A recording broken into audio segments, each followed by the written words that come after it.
अस्सलाम वालेकुम दोस्तों, मैं आपका दोस्त फ़हीम सन्यासी जी। हम आए हुए हैं अभी टेक्सला में। तो इस वक्त रावलपिंडी से रवाना हो रहे हैं मरी के लिए। विद फैमिली हूँ, बच्चे साथ हैं। तो रज़वान शाह साहब भी मेरे साथ ही मौजूद हैं, आगे बैठे हैं। तो इन्होंने बोला कि मैदे की एलर्जी का कोई नुस्खा और गले के टॉन्सिल्स हो गए, मैदे की एलर्जी हो गई या जिल्द की ख़ारिश जो होती है ना जाए, किसी किस्म की ख़ारिश ना ख़त्म होती हो, तो उसके लिए उन्होंने बोला कोई नुस्खा बयान किया जाए। तो मैं एक बड़ा ही सन्यासी नुस्खा है और एक करदा अमल है, मुजरब है, वो बयान करने जा रहा हूँ। आपने आधा किलो फटकड़ी सफ़ेद लेनी है, उसको पीस के पाउडर कर लेना है। और ये दीवारों के ऊपर छिपकलियाँ होती हैं, घरों के अंदर आम होती हैं, वो बड़ी बड़ी 3 छिपकलियाँ लेके मार लेनी है। उनका पेट चाक करके चीर के अंदर से जो उसकी अंतड़ियाँ होती हैं वो निकाल के फेंक देनी है, सफाई कर देनी पेट की।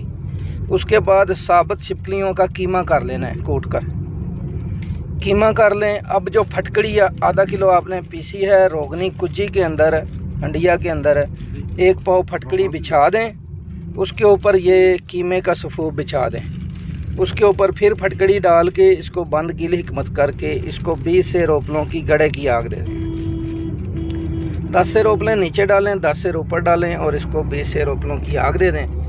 तो ठंडा होके करके निकालेंगे तो ये जो छिपकलियां हैं इसका सफ़ेद रंग की राख बनी होगी, फटकड़ी फुला होकर कुश्ता हो जाएगी और साथ में जो छिपकलियां हैं वो भी कुश्ता हो जाएंगी और फटकड़ी जो है उसका जहर को मार देगी, ख़त्म कर देगी। वो इसको फटकड़ी समेत ही इसको पीस लें, पीस के पाउडर करके रख लें। 500 mg का कैप्सूल भरें। 1 कैप्सूल सुबह खाने के 1 घंटा बाद या 1 घंटा पहले पानी के साथ दें, सुबह और शाम 2 टाइम दें। इंशाल्लाह 4 दिन 8 खुराकें खिला दें तो मैदा की एलर्जी, गले के टॉन्सिल्स, जिल्द की एलर्जी, ख़ारिश जितनी भी पुरानी से पुरानी हो ख़त्म हो जाती है।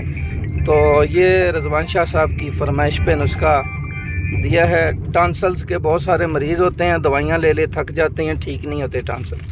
तो ये बड़ा एक मुजरब नुस्खा है। ये भी अतीबा कराम की नज़र कर रहा हूँ, दुआ में याद रखिए। अस्सलाम वालेकुम।